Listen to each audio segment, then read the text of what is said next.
Warahmatullahi wabarakatuh. Alhamdulillah, salatu wassalamu ala Rasulillah. Pada kesempatan yang bahagia ini kita akan menjelaskan tentang bagaimana cara pelaksanaan salat Id di rumah, karena bisa jadi kita tidak bisa melaksanakan salat Id di lapangan karena ada halangan. Para ulama, jumhur ulama berpendapat bahwasanya dibolehkan salat Id di rumah bagi orang yang tidak bisa menghadiri salat Id di lapangan. Sebagaimana diriwayatkan Imam Al-Bukhari rahimahullahu taala bahwasanya Anas bin Malik radhiyallahu taala anhu pernah salat di rumahnya, fajama'a ahlahu wa banihi, maka dia kumpulkan istrinya dan anak-anaknya, kemudian dia menyuruh budaknya untuk menjadi imam. Ini dalil yang dijadikan dalil oleh para ulama bahwasanya boleh salat Id di rumah. Adapun bagaimana cara pelaksanaannya, secara umum pelaksanaannya sama saja. Tidak ada bedanya kita salat Id di rumah dengan salat Id di lapangan.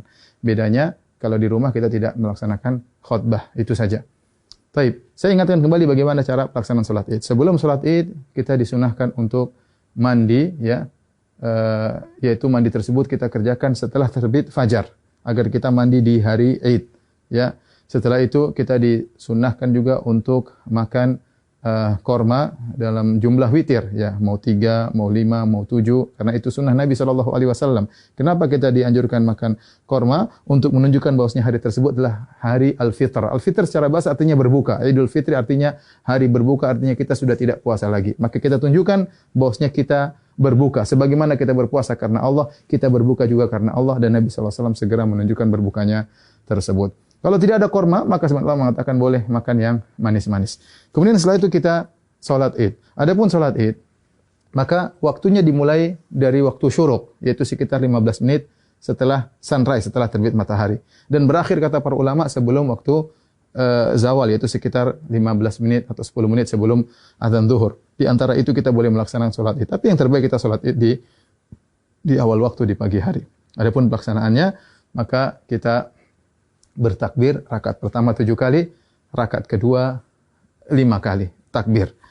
Nah, ada khilaf di kalangan para ulama tentang 7 takbir ini. Apakah 7 takbir tersebut termasuk takbiratul ihram ataukah takbiratul ihram tidak dihitung, ya?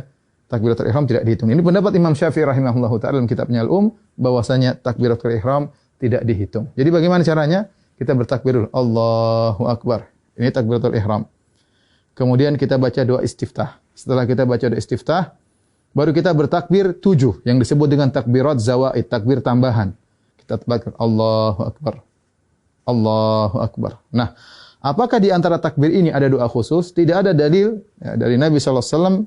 Nabi pernah disebutkan membaca sesuatu di antara takbir-takbir tersebut. Oleh karenanya, pendapat mazhab Maliki tidak ada bacaan. Namun sebagian ulama berpendapat boleh membaca sesuatu seperti mazhab Syafi'i.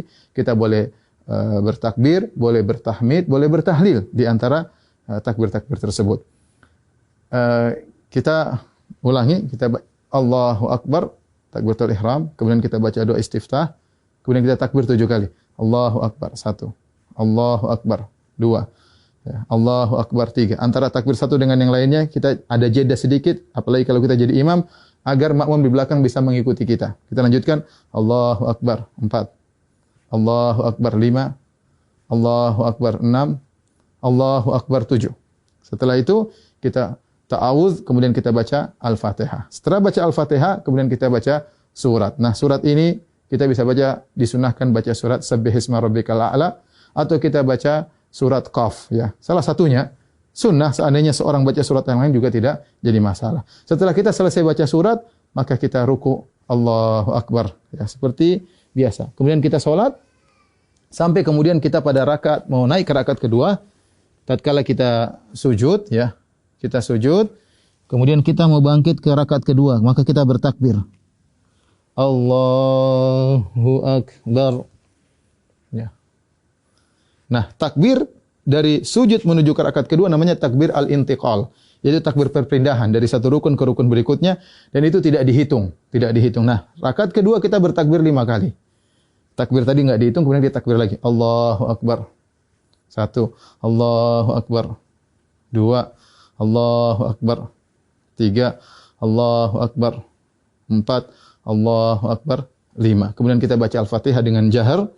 Kemudian setelah itu kita baca surat, disunahkan kita baca surat Al-Ghasyiyah atau kita baca surat Qaf, surat Al-Qamar, kita baca surat Al-Ghasyiyah atau kita baca surat Al-Qamar. Kalau tidak, kita baca surat yang lain, tidak jadi masalah. Kemudian kita selesaikan salat kita. Nah, setelah salat apakah ada khutbah? Jawabannya Anas bin Malik ketika mengumpulkan anak dan istrinya beliau tidak berkhutbah. Oleh karenanya asalnya kita tidak berkhutbah. Namun sebagian ulama seperti Ibn Qasim dari mazhab Maliki mengatakan jika berkumpul banyak orang maka ada yang berkhutbah maka itu baik, tidak mengapa, tidak terlarang ya. Demikian tata cara singkat ini, semoga bermanfaat bagi kaum muslimin. Semoga Allah menerima ibadah kita. Wabillahi taufik. Assalamualaikum warahmatullahi wabarakatuh.